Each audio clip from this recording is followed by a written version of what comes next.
Hey there, fictional friends, and welcome to another episode of Fully Booked. I'm Megan. And I'm Shereen. We need to change doing it the order sometimes. I feel like you should introduce us sometimes. I know, but you know it so well. I know, but we've been doing this for 3 years. Yeah. And I'm like, man, we should switch it up every once in a while. I listen to some podcasts where they do a flip every episode. Oh, do they? They flip off who's introducing it. And I'm like, that's a good idea. All right, let's restart that. Okay. Hey there, fictional friends, and welcome to another episode of Fully Booked. I'm Megan. And I'm Shereen. I like it. I'm keeping all of this. I know you are. Oh, this is good. And it's good that we're feeling goofy and unhinged, because obviously, as usual, we're coming to you with a goofy and unhinged adaptation of a goofy, probably goofier and more unhinged book. The worst thing about all of these books is that they're supposed to be super serious and full of all this serious subject matter that you're like, if only you would go just a little bit further in your overall rhetoric around this subject matter, you could be tapping into the psyche of all these conservatives who are reading your books and try and give them a moment of enlightenment, of reflection. Yes, maybe. But instead you go the way you go every time. And every time, I don't know why, but I'm surprised and disappointed every single time. I think you need to reset your expectations. I really do. Maybe you've dug yourself into a hole, too, because you've actually read a fair number of them as well. Yes, so, I think so. If you couldn't tell by the title of the episode, we're talking about reminders of him this week. And I gotta say, if you didn't read the title of the episode and you just play us regularly, we love you. We love you. Thank you so much. Yeah. So this week we're talking about the Colleen Hoover adaptation of Reminders of Him that came out on March 13th. Yes. We're recording this 2 days later. Yeah.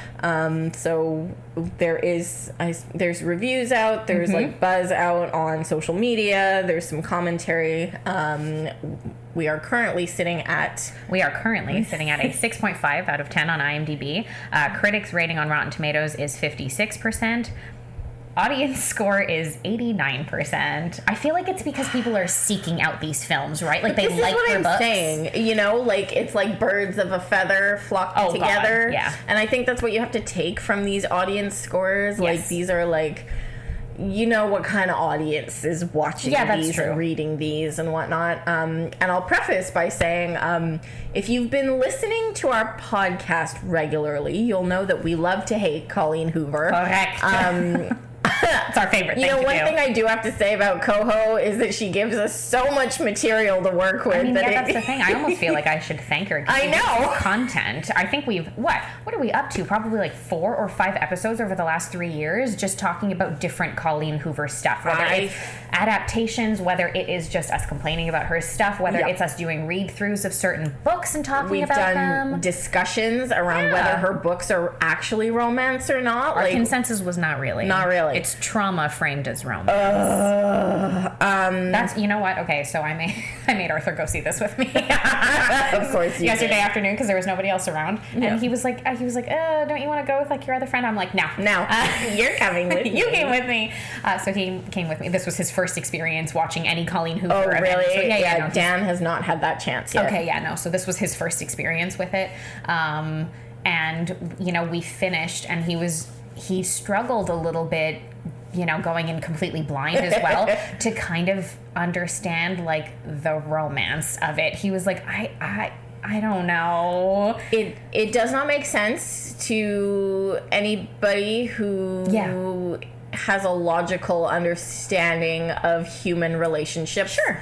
I suppose. Yeah, that's a really good description, yeah. And, who is able to kind of understand that there's so much trauma coding this story that you're like, why the fuck would you even want to boink anybody? I said yesterday when we were leaving the theater, we keep doing this. We keep, reading the stories or watching these adaptations, particularly when we watch the adaptations, and every time I do, I stop and I'm like, man, this woman hates her characters. You really like to put them through some shit. It's just it's like she creates this magnified version of the worst experience of being a woman. Yeah, kind of. It's like she's standing there with like a magnifying glass and an ant and the sun going over it, you know? Yeah. And that's what she's doing. I gotta keep it crispy just for a little longer. Yeah, like for the fans. And you're like, who are the fans? Yeah, you're like, is it for the fans or is it for you? I don't know. But for this movie in particular, what was really funny that happened, I gotta tell you all about this. So if you've been following our podcast and listening to my regular slew of garbage about Coho, you'll know that at one point when we were talking about It Ends With Us. Oh my God, yes, you do have to tell this story. Yes. So so we were talking about It Ends With Us, and we were saying that there's the sequel, prequel, which is called It Starts With Us. I'm pretty sure it's just a sequel. It's just a sequel? Yeah, it's very confusing. The title is very confusing. Oh, that's right. That's why I was confused. Yes, so the sequel is called It Starts With Us, and it follows, the same characters as It Ends With Us and whatever. But as we were talking about it, I was like, I don't understand because I've read this book and I don't remember anything about it. Because Megan was like talking about a summary of it, and I'm like, that's not that book. Like, I thought weird. I read it. Yeah. I thought it was about like some woman who like came out of prison and she was living in this shitty little apartment and she was trying to get her daughter, and Megan's like, that doesn't sound like it, and I'm like, what the fuck did I read? And I'm like, wait, what? Does she like between stories, does she go to prison? Like Lily or whatever? Did she go to prison for some reason? And we were trying to figure that, like, you have to go back and try and listen to this like snippet. Anyway, so that was left there. Yeah. As we were approaching the release of it, what the fuck is It's in the middle of I don't know what it is with the titles, but they all jumble together for some reason. Regretting You, Reminders of Him. It Ends With Us. It Starts With Us. Oh my God. I don't know, man. It's crazy. November 9, your favorite. Ugh. Anyway, as we were getting ready for this episode and this adaptation, I said to Megan, I'm going to take one for the team. I'm going to read this book. And I thanked you for your service because there was no way. You were like, you're a little nuts. I don't know why you do this to yourself every time, but thanks for your service. Sure. Yeah. So I get literally with how far were you into 100 pages in, and I went, oh motherfucker, this is the book that I read that I thought was It Starts With So I've read this a while ago. I think it was early this week, wasn't it, that I got a text of, God, I've read this book before, and I was like, what? And then I got the entire explanation, and I was like, somehow this tracks for you, that you would get it confused with something because they all jumble together eventually. So I read this a while ago. So I kind of reviewed, aside from the first 100 pages that I reread. I looked at the synopsis. I looked at the summary. Like the full plot summary for it? Okay, yeah. Just to refresh my memory. And as I was refreshing my memory, I was like, oh fuck, man, they really do a really good job of like, kind of like, what's the word I'm looking for? Like kind of smoothing over some of the craziness from the book when they do their movie adaptations, because they know that if they just went like scene for scene the way that it is in nobody the would book, watch it. Nobody would watch it. Would be completely slandered by everybody. It would be like a social experiment to see how people like react to it, unless you were framing it as a thriller or something. I guess that would make more sense, if anything. Anyway, I digress. My gosh. Okay, so before we kind of get into the meat of everything, I will give a blanket spoiler warning, as we are going to talk about characters, more major plot points that, everything we've chatted about so far is basically in the trailer for the film, if you've seen it. And we will delve into a little bit more of the meat of the story and some of the interesting things that have come along with it. Meat.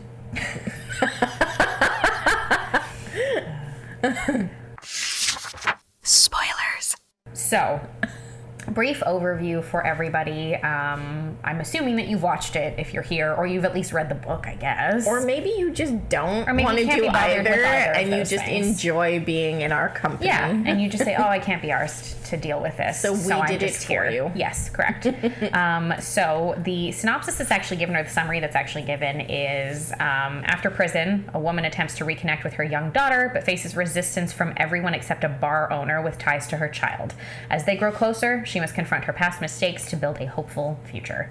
So I'm rolling my eyes so hard. So at, I guess, surface level, that is what it is. The novel was published in 2022, just as like clarification. Obviously, we know that it's a Colleen Hoover novel. Colleen Hoover co-wrote the screenplay with a woman named Lauren Levine.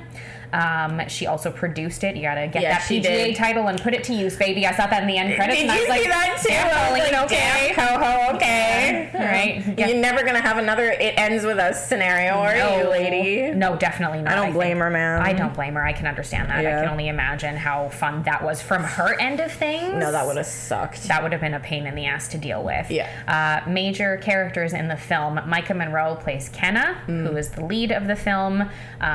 We've talked about the whole horror cast thing in Coho books before. Micah Monroe, in my brain, is mostly known from Longlegs and It Follows. That's who I know her for as being. So this is also very funny when I see people move over to like this weird romance where I'm like, did you need like a paycheck? Maybe. Well, I don't know. People treat horror like that, but in this case, I feel like it's reversed. Oh, definitely. Horror is coming up in the world. Agreed. Yeah. Look at all the 16 nominations for Sinners at the Oscars, baby. That was an excellent movie, though. I haven't finished it, but you've not finished it. We started watching it this week, and I was falling asleep just as the spirits was like coming in. Off. Yeah, so I'm like, damn, pause it so that I can watch the end of this. Oh my god, yeah, so good, incredible film. Tyreek Withers plays the character of Ledger. This is yet again another instance of Colleen thinking that she's naming people really interesting names in her books. What's up with the character names in her books? Ryle Kincaid, Kenna Rowan, Ledger Ward. I'm like, I think she like takes names and puts them in a word scrambler and asks them to like pump something out for her. Like, what's something original? That's it. Tyreek Withers, in the last few years, has done the remake, reboot, requel of I Know What You Did Last Summer. That's right. Yeah, as well as playing the title character in the movie Him, which was like a football, sports horror, psychological horror type of thing that came out last year, which was not as good as it should have been, but he did a great job in it. So they're both horror actors. Yes, as well as I'm not done yet. Okay, we're not done. I'm not done yet. We also have Lauren Graham, of course, famously from Gilmore Girls, who plays Grace Landry. My mom was very pleased with this. She's like, "Oh, is that Lorelai?" Well, I want to talk about her a little bit because I think she did a lot of good in this movie. She did a lot of heavy lifting in this movie. She did a lot of emotional heavy lifting in this film, and I thought she was wonderful at it. And Bradley Whitford, who plays her husband Patrick, also way too good for this movie. This is a heavy hitting cast. These people are very talented. Him especially though. I know. What's he been in? So again, my horror titles that come up for him are one, Get Out. He plays the dad. That's right. Get Out, and also he's one of the office people workers, whatever you want to call them, the corporate guys in Cabin in the Woods. Heyo. That's right. Isn't he in? No, he's not in that one. What are you thinking of? The hide and seek one. Hide and seek one. The one that the sequel's coming out. Oh, Ready or Not. Yeah. No, he's not in that one. Okay. Oh, I know who you're thinking of, the dad in the first one. There. No, that's a Canadian actor. I can't remember his name right now. Okay, he's great. Yeah, well, they're both great. Yeah. He's also great. He's really fun. No, he's not. Okay. Also, P.S., the second one comes out on Friday, and I'm so excited. Yeah, I saw they were playing the trailer before this one, and I'm sitting there with my mom who hates horror, and we're like watching this, and she's like, "Oh, that looks fun." And you're like looking at her like, "Mom, what?" I'm like, "Yeah, the first one was not bad, actually." You're like someone who doesn't love horror. I'm like, "Yeah, the first one was actually pretty fun." I love the first movie. I'm really excited for this. Are you kidding me? You're giving me more Samara Weaving, and then you're also like, oh, but you're also going to get Elijah Wood, and you're also going to get Sarah Michelle Gellar. Yes, I know. Yes, please. It's going to be good. I'm so excited. And they all look completely unhinged. I know. I can't wait. I think it's going to be super fun. Yeah. Anyway, we're digressing. We're digressing about what will be a better movie. We're going to spend more time talking about the trailers of the movies. Because all of the trailers before this movie were all horror. Oh, really? Yes, the ones in my theater, there was 3, and they were all horror. That's weird. What was the third one? There would have been... it was the Steven Spielberg coming out. Oh, Disclosure Day. Yeah, that's... I've not figured out what that movie's about yet, personally, because I haven't watched the full trailer, but anyway. There was another horror that they were advertising before this one. Yeah. Okay. Anyway, it doesn't matter. Though all of those will probably be better films than this was. Well, I mean, it's a horror cast in this one, right? But all of this is to highlight that, the cast is very talented Yes. that are leading this film. Like, the cast these are heavy hitters. Like, these are people who are extremely talented and don't really get much of an opportunity to do much with that in the movie. Personally, even like that's it. I know what you did last summer. The reboot was fine. Him had some good ideas, but was really messily executed. I personally have grown to like Tyreek Withers from both of those because I find he's very talented. He's a good actor. He's good. He carries himself really well, and he has like enough nuance in his performances that he doesn't feel one note basically ever. But I thought he did a good job in this movie too. Agree. Like, I think I really have to hand it to all the characters except maybe she who played Kenna. Micah Monroe was doing a weird thing in these. I don't know what she was doing in this movie, but aside from her, all the actors, they did a really fantastic job with what they were working with, I have to say. Yep. Honestly, like, you believed a lot of the emotional beats and things like that in spite of it. So, yeah, essentially at its base level, the character of Kenna Rowan has recently been released from prison after serving 5 years of a 7 year sentence, thank you, for vehicular manslaughter. You needed to talk about a thing. Okay. Your text made no sense. I was like, absolute sense. Okay. When we say the word vehicle, let me go back. Okay. In this movie, they're in Wyoming. It's set in Wyoming, and everybody has a bit of a twang, or like a little bit. There's a bit of a twang going on in some people's way of speaking. Anyway. Oh, side note, it was filmed in Calgary because I was like, oh, this is beautiful. I wonder if this was actually filmed in Wyoming. It was filmed in Calgary. Oh, that makes sense. Yes, it does. Which is also a beautiful area. It's a gorgeous all area. of that makes sense. They probably filmed near Banff and things. That would make sense. So, as I'm like sitting there listening to this, vehicular manslaughter, we say the word vehicle. Yes. Try saying vehicular manslaughter with vehicle. Vehicular manslaughter. Okay. It doesn't work. Can I read your text message that you sent me for people who are listening to this episode, please? Okay. It made perfect sense. Okay. Remind me tomorrow on the pod to talk about why I think vehicular manslaughter cannot be pronounced the way we say vehicle, and therefore makes me always want to say it with a Southern American accent. And I said, what are we talking about right now? This makes perfect sense. We say vehicle, so you can't say vehicular manslaughter, so you have to say vehicular, and then you're like, my vehicular manslaughter. Oh boy. Sorry. Wow, we're off track. It's okay. Anyway, she's gotten out of prison after serving a 5-year sentence.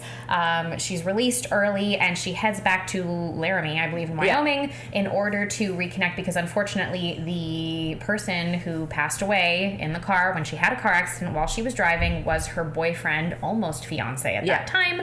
And a second part of the unfortunately, it turns out that she was pregnant when this occurred. He died in the car accident, or not long afterwards. And she wound up being, of course, charged and was eventually convicted and sentenced to 7 years for this. Well, she wasn't convicted. She pled guilty. Oh, sorry, you're correct. Oh, that's right. That's true. Sorry. Yeah, no, that is true. That's important to remember. It's important because it's a big stupidity in the whole story, basically. Yes, but weird, isn't it? It is. Anyway, yes, and wound up, of course, that's it being sentenced to 7 years and has gotten out after 5. But of course, she gave birth to her daughter, a little girl named DM. That's a weird name. Well, it's because it's Carpe Diem. That's why she named her Diem. Oh, I hate that. Okay, sorry, that's dumb. That's from the book. No offense, Colleen, but it's stupid. They don't talk about it in the movie. No, they don't. I recall. No. Gets out and, of course, obviously would like to reconnect with her daughter. Now, of course, because she was sentenced to jail time, she did wind up basically relinquishing her parental rights.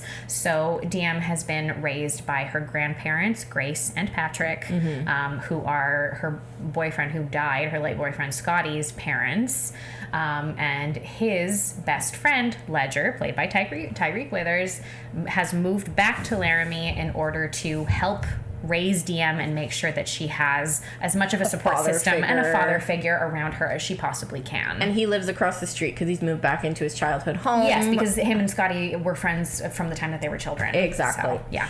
Now, few things here. So, in the book, the reason why she leaves him, so when she leaves the scene of the accident, in the movie they show this as well, they do a good job of showing it. So she's inebriated. So in the book, she's drunk. They're both drunk. In the movie, they've had an edible, which makes me laugh my ass off because they literally were just eating a piece of candy. But anyway. That was just like that was a peach. Strawberry a peach or a strawberry gummy or whatever. Yeah. It was like, hee hee. Yeah. So they like split one. They decide to drive anyway. Part of me, and also, but honestly, though, looking back at it, I'm like, how strong was that gummy? It couldn't have been that strong. It would not have. No. Anyway, it looked like they were there for a while after they had it. Like they had it. They went swimming. They were there for like quite a bit of time. It was middle of the afternoon, then it got dark. Correct. And it's like, you're assuming that it's like the middle of the night. By the time they're on the road, now they've had half a gummy each. Yeah, calm down. And now she's driving, but they're showing that they're like both way more inebriated at this point. Yeah, but also they kind of also indicated that genuinely it was just the driving conditions that caused it. Like she hits a really huge rock on the side of the road that knocks them off of like a small cliff essentially side. Unfortunately, it does appear mostly as though Scotty doesn't actually, it turns out, again, spoilers, but it turns out he doesn't actually die immediately on impact. Because it looked to me, when the car was flipping, like maybe he hit his head, unfortunately, and he was unconscious. And he died. It turns out, anyway, when Ken is able to release herself from the car and get out, she goes around to his side, and she can't feel a pulse on his arm, but it turns out it's because his arm was crushed, so it cut off the circulation. Whatever. So that's a whole thing. So of course she carries extra guilt. And then she's like, she goes to the highway, she's trying to get help. She was also in shock. Well, it's not just that she was in shock. I think she had a concussion. I'm sure she did. A serious concussion. She wound up finding her way kind of back home, and she passes out on the floor. Well, she says, like, as she's like stumbling along the highway, that she's like, I don't remember. Like blacked out while she's walking, basically. Yeah, and she says, she's like, I do not remember what happened. I don't remember that. Yeah, exactly. No, not at all. And so like they're showing all this, and then they show her passed out, and then the next thing you know, the sheriffs are coming in and they're like interrogating her and whatnot. Yeah. So this, I go back to my earlier comment, is a perfect representation of the justice system. And if you don't have like money backing you up and you're from a really bad background and stuff, like it's your word against someone else's kind of. And there's so many things of like, had you been drinking? How much had you had? And blah, blah, blah, blah, blah. And I'm like, it was half a gummy hours ago. You'd barely be able to detect it in they the wouldn't system at exactly that point. If they'd done a drug test, they wouldn't have been able to detect it. They like put all the words in her mouth, basically. It was really weird in the movie though, because they still made it sound like she was drunk, and I did not see any alcohol in any of those scenes, and I was really confused by the dialogue. It was very odd. They were very harsh with her, and then the whole. So in the book, this is one of the biggest differences. Okay, thank you. I was going to say I want to hear some of this, which makes the book more unhinged. So in the book, they get into an accident. Yes. And Kenna has a feeling that Scotty is dead. Okay. And does not check on him at all. That's weird. Proceeds to get herself home and just goes to bed. What? Because she's had a feeling that he's dead. Okay, that's weird. And in the book, he's like fully alive. Like he's like, there's none of this like, his arm was crushed and like I checked the pulse. And he was completely unconscious. She just did not check on him at all, and she just toodles off home. What? And it's like, what? Okay, that does not make sense. And then you're kind of like, I think you deserve to go to prison. Yeah, and you're like, yes, I guess it could have been chalked up to a shock thing, but that's so weird. It was so weird. And so when I read the book, I was like, yeah, you deserve to be in prison because like, what the hell is that? What do you mean? What kind of a person are you that like, you're like, oh, well, I think he's dead, so I'm just going to go home and go to bed. Like, this sucks. When they were writing the screenplay, they were like, yeah, we can't fucking do that. Well, exactly. So that. And then there's the whole thing about, so Kenna finds out that she's pregnant. She has to have a baby in prison. Yes. As a mother myself now, I felt like I was watching fucking, like, trauma porn or something. Yeah. Oh, yeah. I'm like, how can you do this to this woman? Like, how can you show me this on screen that you've, like, taken her baby, she can't touch her baby, she's never held her baby, and now the parents are keeping her away from her baby? Like, I'm like, really, all you people need to burn in hell. Yeah, she comes back to Laramie, and look, don't get me wrong, there are multiple layers to this, and I do understand certain aspects of things, of Grace and Patrick feeling extremely protective, and not having all of the information necessarily about what happened on the night of the accident. So there's a large part of me that's like, I get it, I understand, and there would have to be multiple conversations with mediators present, mental health professionals there would have present, to be supervised visits, building back up to something normal. But the flat out no, and like restraining order, it was so and crazy. I hated that we didn't get more scenes. One with like actual, like, at least an attempt at conversations earlier in the film, because everything was just like, oh my god, no, take DM, run away. Like, every time they saw her, it was like, run. And I'm like, this is ridiculous. I think in the book, she ends up actually, you know, when they go to the grocery store there, that whole scene? Yes. I think in the book, she actually sees DM that day. Like, I think they see each other. But she's 5, she has no idea. Right, and I think there's something in the book where, like, DM actually gravitates towards her and like makes a comment about her being her mom or something. There's something like that happens in the book. She, like, says words to that effect. I think. But yeah, in the movie, it's very much like high speed car chases and like, oh my god, run with the baby. They're trying to make it an action film. And I don't think that's what we're going on here. Yeah, it was really strange. It's like she's not the boogeyman. No. Like. And the other big thing that, in my opinion, was missing. And again, why are you casting Lauren Graham and Bradley Whitford as these characters? When you're not going to do something like have a couple of scenes of Grace and Patrick arguing about this, speaking about this, coming to an understanding about this. They barely, especially Bradley Whitford, barely gets any screen time. And you're like, what was the point of this? I thought that as well, because in the book, they actually have quite a bit more focus, the parents. Okay. I think they take up, because also the other thing is that in the book, there's no like moments of like comic relief, which you get a lot of in the movie. Oh yeah, my two favorite characters, by the way, were, excuse me, I'm just gonna like double check names of people so that I remember. Monica Myers plays Lady Diana. She is one of Kenna's neighbors at the shitty apartment complex she lives at. Yes. She's hilarious. Yes. And the other character that I really liked was Nicholas Duvernay, who played Roman, who's Ledger's co-worker at the bar that he owns in town. Yes, they were the two best characters. They were great. I loved them. Loved their comic relief. I was really happy to see Nicholas Duvernay do this. I've seen him in a few movies. He tends to play like a friend of someone. Yeah. I've never seen him as a lead, which is weird. I'm like, he's very good looking. Yeah, he is. You'd think. But the last time I remember seeing him was in Purple Hearts.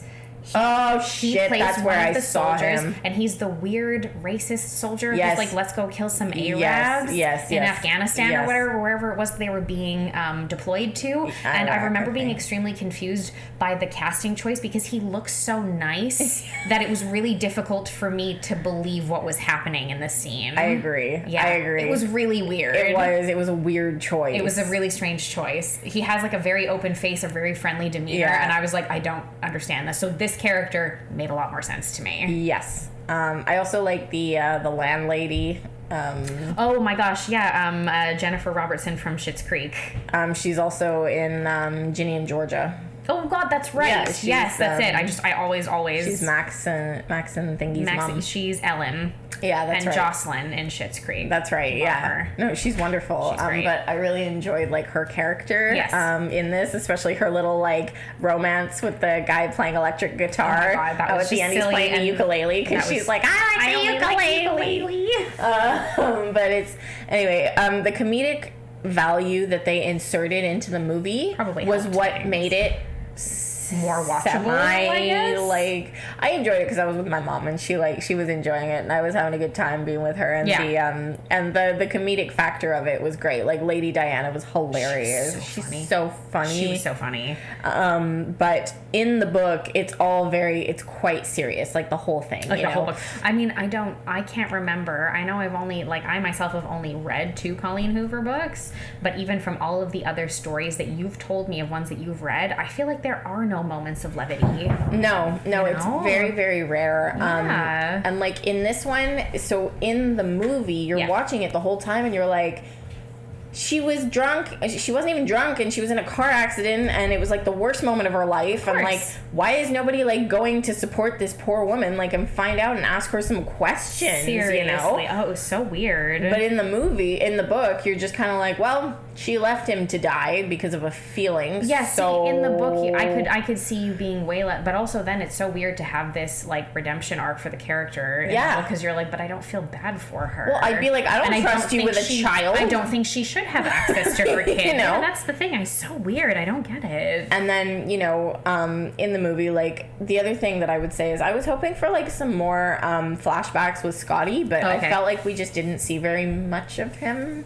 Not really, no. We didn't get too much with him. He's played by Rudy Pankow, who, in terms of like what I've seen, he's been in Outer Banks since like the first season. Oh, that's where I recognize him from. Yeah, that's mostly I tried watching that show. I got bored of it. I watched 3 seasons and I couldn't tell you what happened. Yes, I think I watched 2 seasons, and I'm like, I think they're on a boat a lot. Yeah, they're looking for treasure. I couldn't tell you what happened, but I couldn't tell you what actually happened, like what the main plot points are. It's very funny. No idea. Anyway, okay, so I think if we're going to just like wrap it up in general, what did you think the biggest strengths were, and what did you think the biggest weaknesses were? I think we should start doing this maybe when we're doing. Oh yeah, we could do that when we're doing like movie review stuff. Like for the movie itself. Yeah. I really enjoyed the characters. I'll be honest. Like, I thought they were really like fun to get to know. They did a great job of like kind of the actors did a good job of bringing the characters to life, or the ones that they were trying to bring to life. Like I got a good idea. The material that they had. That's what I'm saying. Like I think, and I enjoyed the moments of levity in the story. Kenna, she had like a funny gait throughout She had a weird walk. I don't know what that was about. I think it was her trying to be tough. I guess. But she's like not a very big person, so maybe she was trying to make herself seem more. I think so. Like imposing, but it didn't work. I enjoyed the scenery big time. Oh, it was beautiful. I was like, oh man, I want to go live here. Stunning. But yeah. Yeah, okay, Those were the strengths. Yes. Weaknesses, I mean, it was...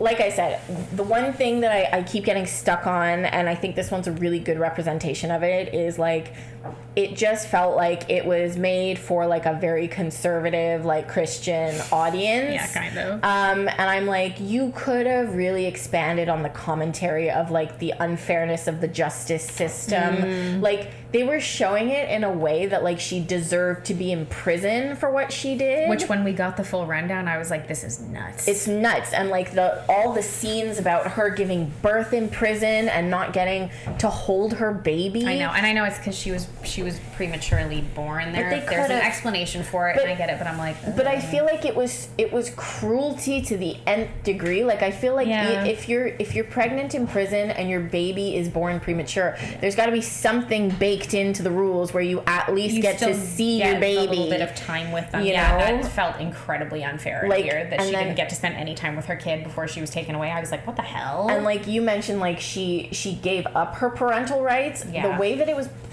presented in the movie was that they were taken away from her. Yeah. And so that just added like another layer of cruelty towards it. Yeah, it felt really like, it felt very purposefully mean towards this character that I was like, Jesus, calm And I'm down. like, okay, even if she had committed vehicular manslaughter. I really don't think that warranted like such cruelty towards her with her child and stuff. Anyway, so that was my like... I think it warranted more mediation and more conversation. Correct. Like they really didn't show it. Like it was so black and white the way that they were showing it that I'm like, oh. I know.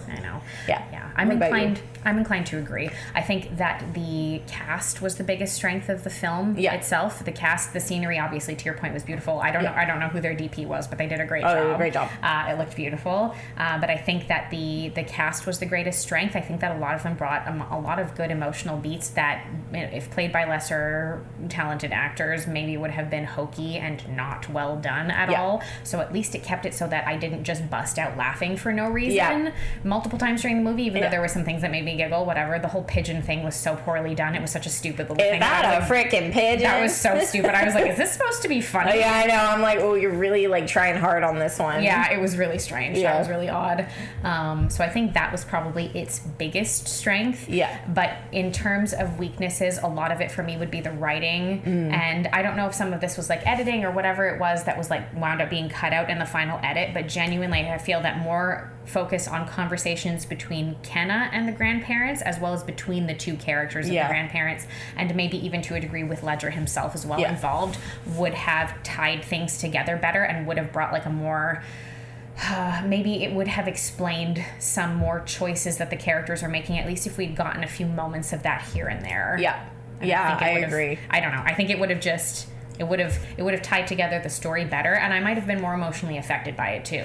But just all this side stuff of we're running away from someone who's like 5 feet tall and harmless, that seems insane to me. It looks like she would like blow out a window. They're acting like she's gonna stab the little girl. Right. I'm like, okay, calm down. Like, relax. She wants to see her. I get the emotional aspect of things, and like, you know, like, it's a little extreme. It was too much. And stuff, and parts of the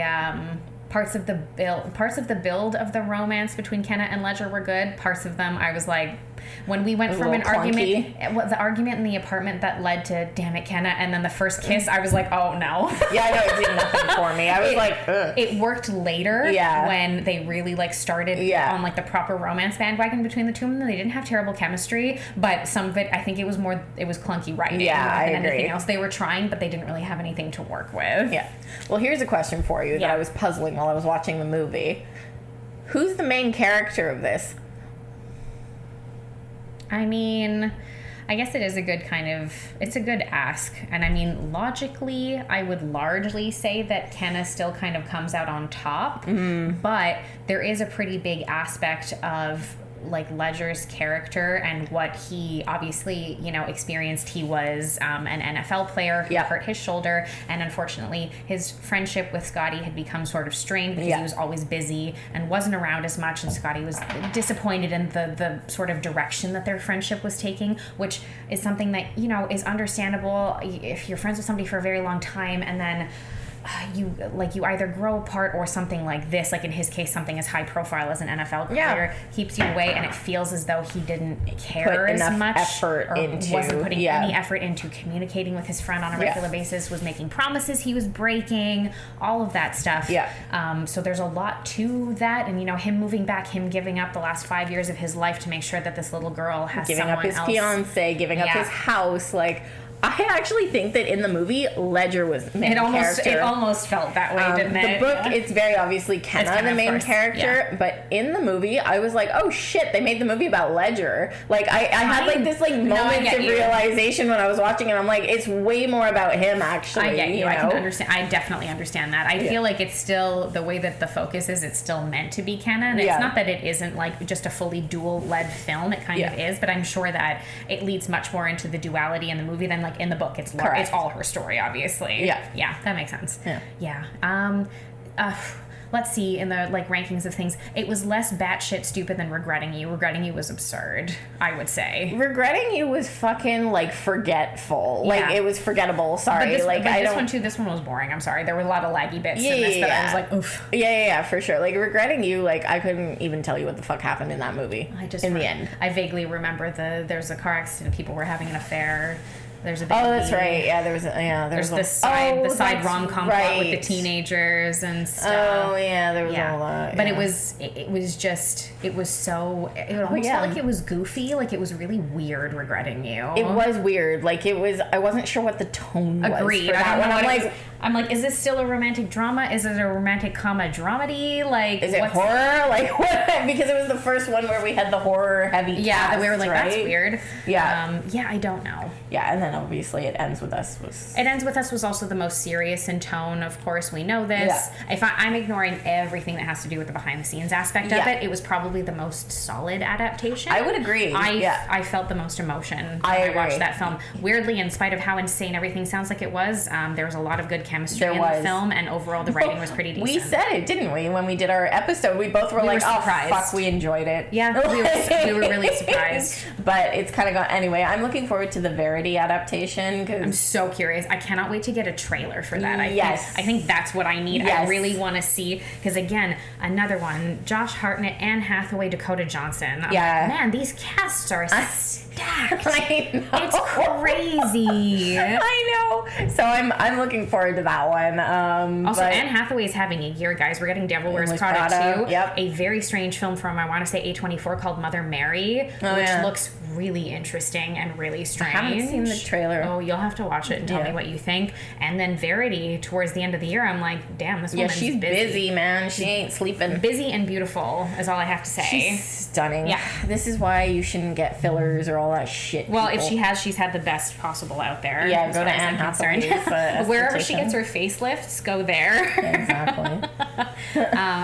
Yeah, this was fun anyway to do, just because I think we were just like, fuck it, another go home. We love to hate Colleen Hoover. It's one of our favorite pastimes. It really is. I'm excited for next week. I'm really excited. Project Hail Mary. Project Hail Mary's out next week. So I did a thing this month for fun. I had heard over and over and over again from multiple people online and in spaces where I've read about it that this book has an incredible audiobook. And I said, you know what? I'm reading a bunch of ARCs. I don't have time. I'm going to listen to the audiobook. I can listen to it on my... I'll do that. I can listen to it on my commute. Yeah. I could do all kinds of things. It's fantastic. Really? I'm gonna listen to it. I get the hype. It's an incredible audiobook. It's read by a man named Ray Porter. He does so much emotional heavy lifting in it, let alone all of the different accent work that he has to do, because this is like a global issue that is happening and there are people from all over the world and he is voicing every single character. Oh, nice. And doing it was incredible. Andy Weir has this tendency to write enough levity and enough human intrigue into his stories that even when they're very science heavy, even if you don't understand all of the concepts, you don't completely fall out of the interest level that you have with it. If like somebody like myself who doesn't read a lot of sci-fi, who doesn't necessarily understand a ton of the principles that are involved in this, it's excellent. It was very good. All right, I'm gonna listen to. I don't know if I'll be able to listen to all of it by next week. It's like a 16-hour audiobook, but you might not be able to get to all of it. But at least if you can get through portions, I think it'll maybe like put you in like a good headspace. But like, yes, I've seen some of the clips that they've released. I'm excited. I'm so excited. It's just Rocky Grace Save Stars, and I'm like, oh god, I can't wait for this. The relationship in the book is fantastic, and I'm so excited to see it actually like on screen between like the connection that these two characters have. And I feel like having like a physical presence of it, and Ryan Gosling can bring a lot of emotional resonance to a lot of roles, so I think it's going to be really good. All the early reviews say it's phenomenal. Okay. Yeah, it's going to be a big release, so I'm looking forward to it. Yeah, I think that's going to be great. We're going to have Arthur on with us because he is obsessed with this book. Yeah. And he is so excited for this movie. I cannot begin to describe it to you. So cute. So we're going to be able to have like a 3-pronged episode with a 3-pronged maybe like vibe about it in terms of everybody's opinion. So I think that'll be really fun. Yay. It's good. We're getting some fun beginning of the year like spring releases and stuff. I think it'll be cool to kind of see where we can. It's nice to have them early in the year sometimes, like because we get a lot later too, but sometimes there's like this middle bit where you're like and when the weather's still crap, it's nice to know that we can at least go. Oh, the weather needs to fuck off this year, man. It sure does. I think we're all over it over here on the northeast side of North America, just in general. So done. Yeah. Anyway, as usual, you guys can check out all of our socials at fullybookedca and check out everything we have going on over there as we post everything about all these new episodes that are coming out. Check out the website at fullybooked.ca. I mentioned ARCs. We've all got a bunch of them. Oh boy. So we do have regular reviews as well as like some other articles like features and lists and things here and there coming out, so you can check out all of the content that we have over there as well. But until next week, guys, keep on reading. Thanks, everyone.